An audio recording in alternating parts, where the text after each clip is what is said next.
இந்த சீசன் வந்து மெயினாக ரெய்னி சீசன். ஸோ இந்த ரெய்னி சீசனில் நம்ம எக்ஸ்பெக்ட் பண்ணுறது என்னது? கொசுக்கடி. மழை காலத்தில் அதிகமாக இருக்கிறது வந்து கொசு.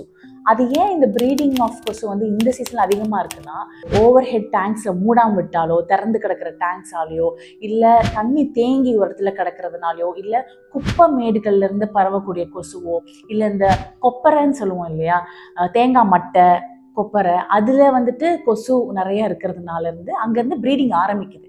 இந்த கொசுனால தான் டெங்கிங்கிற ஃபீவர் வருது. இது ஒரு வைரல் ஃபீவர், ஒரு ஃப்ளாவிவைரிடேங்கிற ஒரு வைரஸ் தாக்கக்கூடிய ஒரு ஃபீவர். இந்த டெங்கி ஃபீவர் வந்து பரவுமா, இது ஒரு தொற்று நோயா அப்படின்னு கேட்டால் கிடையாது. நம்ம பக்கத்தில் டெங்கு வந்த பேஷண்ட் பக்கத்தில் நீங்கள் உட்காந்துருக்கீங்க அப்படின்னா உங்களுக்கு வருமானு கேட்டால் கிடையாது. அதாவது நீங்கள் இன்ஃபெக்ட் ஆயிருக்கீங்க, உங்களோட கொசு வந்து கடிக்குது, அந்த கொசு வந்து இன்ஃபெக்ட் ஆயிருது.